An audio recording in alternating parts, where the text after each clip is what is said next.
Well, hi folks, Debbie here. Thanks for joining my channel tonight. Well, I thought I'd come on. I haven't been on for a few days. It's been very cold in PA, and when you go in and out of the cold throughout the day, it just wears you out. And anybody that lives in a cold state knows that. Can't wait to see spring. And by the way, in the spring, my brother, Hugging the Embracers, the musical group that plays the 50s, will be coming back on the channel because I'll be going out and doing some YouTubing on them. And shortly we'll be hearing from Rick, the guitar player. So hang in there, I'll be getting them on. Well, tonight what's been on my mind, the word that came in my heart was scheming.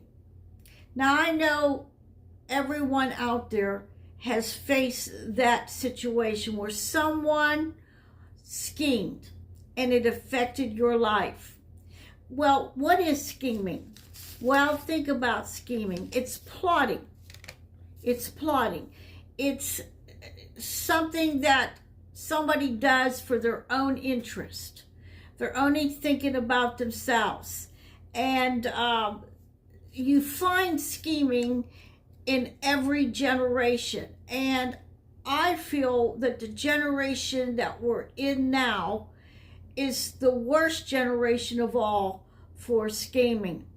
But if we go back to the beginning of time in the Bible, we'll find it, and it goes throughout the whole Bible. Now, I have a couple Bible verses about scheming before we get started. And I'm going to read just a few and then we'll talk about it. And if you want to open up your Bible to Ephesians 6:11, let me read that to you. Put on the whole armor of God, that ye may be able to stand against the wiles of the devil. Well, the wiles of the devil is scheming. You know, Satan is the biggest schemer of all. He is. If you go back to the beginning of time, when he was in heaven with the angels, and he was the most beautiful angel, the most powerful angel, he schemed against God until he got kicked out of heaven. So we're going to talk about some of this scheming. Well, let's look at the other verse that I have for you, and you would find it in Proverbs 23, 6 through 8. So let's find that verse here, Proverbs 23, 6 through 8. Here it is. It says, Eat thou not the bread of him that hath an evil eye, neither desire thou his dainty meats. For as he thinketh in his heart, so is he. Eat and drink, saith he to thee, but his heart is not with thee. And usually a schemer doesn't really like you. They usually pretend they do, because we've all faced those kind of people. Whether it's in a government, we see so much scheming in our government. Look what President Trump has been through. My goodness, has he been schemed against? And even is right now, there's been so much scheming in the government. Our present United States government, people against each other. They throw each other in jail over scheming. And if we think about corporations and businesses, they scheme all the time, selling insurances or life insurances or some kind of business venture where get rich quick. A lot of scheming there. If we think about churches scheme. Mega churches are huge, and they always end up corrupt somehow because there's so much scheming going on, and they use certain passages in the Bible about tithing to get all your money. Or you can receive this healing if you give us this much money. Or if you give us this much money, it'll make you more powerful. That's called scheming.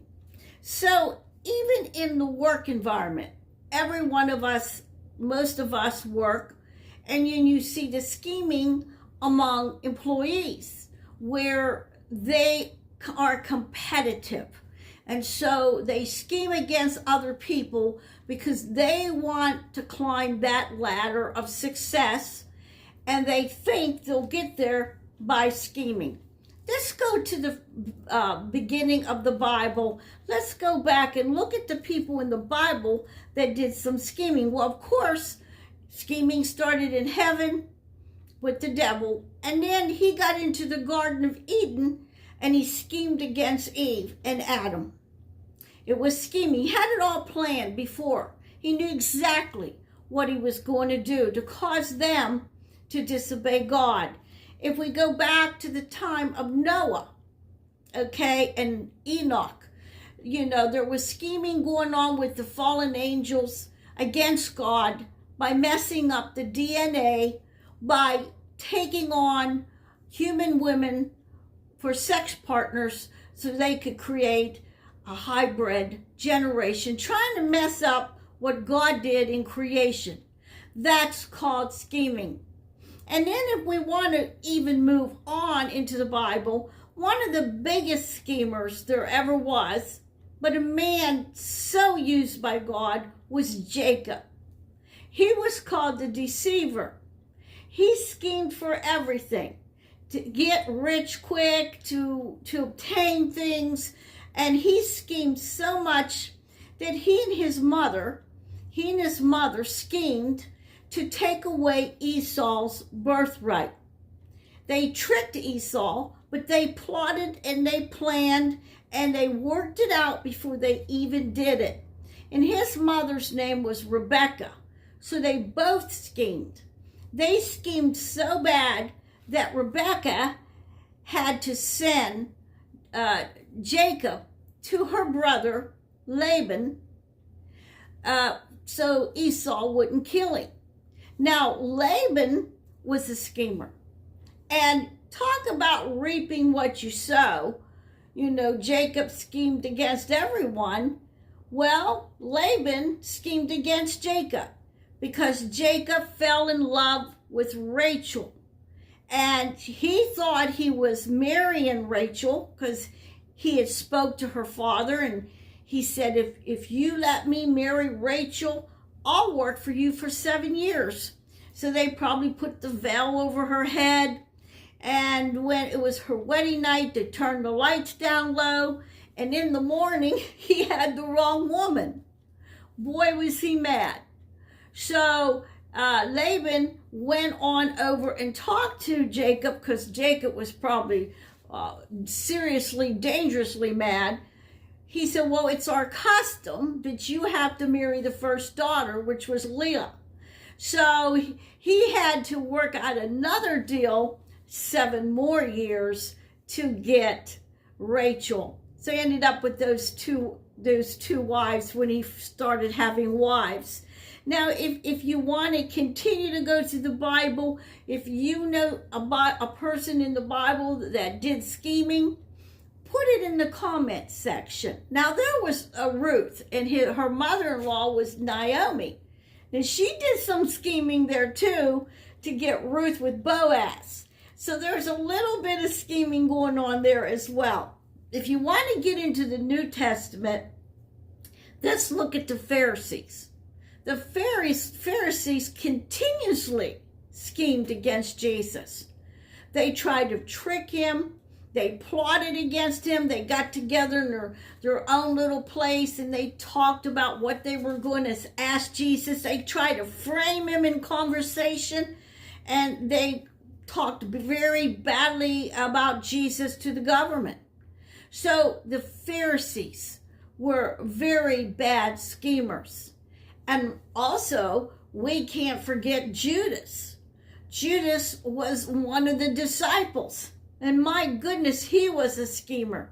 He pretended he loved Jesus. And he went and got paid 30 pieces of silver to betray Jesus. And when he went into the Garden of Gethsemane, he kissed Jesus, kissed him on the cheek. And that was the sign to tell the soldiers, take Jesus away and kill him. So there you go. There's some more schemers in the Bible. So, and then if you go on, the biggest schemer in the whole world is Satan, Lucifer. And he schemes against us every day, the human race. He hates the human race because we're a part of God's plan. And if you look at the tribulation time, my goodness, does he scheme.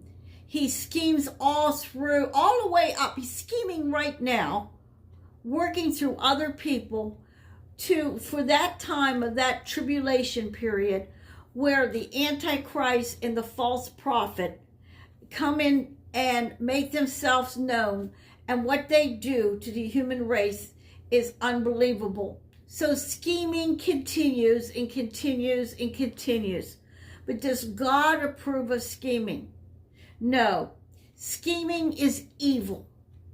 If you are a schemer and you are a deceiver, that is total and completely evil. I have to say that this generation is a scheming generation. But scheming started all the way ago, way back into heaven with Satan. But this generation has it thrown in their face, and the children of today see so much scheming going on, and television has taught our children to scheme, as well as other different platforms, and showed our children how to scheme. And now we have what Jesus calls a generation of vipers. Well, we are a generation of schemers. We all scheme against each other. And you know, scheming is an abomination to God. There will come a time after the Great Tribulation that scheming will be gone. What kind of world will that feel like, to know we don't have any more scheming going on? So I wanted to talk to you about scheming today, and how it's so thick now, and especially among our government. Think about over right now what's going on with Hamas. They're scheming. They've been scheming. Okay, they schemed behind Israel's back. They built tunnels under the ground, and no one knew they were there. And they went in to the festival and killed all those young people, and killed children, and killed seniors. All that was scheming. Israel, God bless Israel, but Israel did some scheming too. When you think about all the beepers that blew up, and those were all put together, that situation was put together prior to all the beepers blowing up. So they're scheming on everybody's part. Scheming, it just back and forth. It's like a domino effect. If you set up a bunch of dominoes and you set them up just right, and you hit the first domino, it hits the second one, and then the third one, and then the fourth one, and it just rolls on down. And that's exactly what scheming is. It just rolls on down. So there you go. Scheming is like a domino effect. So I wanted to talk to you about that, because I think that's a big problem in our world today, is scheming. It's sin. It's just sin. And if you have scheming in your life, you got to get that out of you. And you got to go to Jesus to help you get that out, because it's not approved by God at all. Well, I wanted to talk to you today about scheming. And if you have anything to say, just put it in the comment section, and make sure you subscribe. I'm not going to make it long today because I made my last video too long. But I just want to say, trust in the Lord, and ask the Lord to put angels around you to keep you from different dangerous types of schemes, and let the Lord protect you. God bless you all, and I'll catch you next time.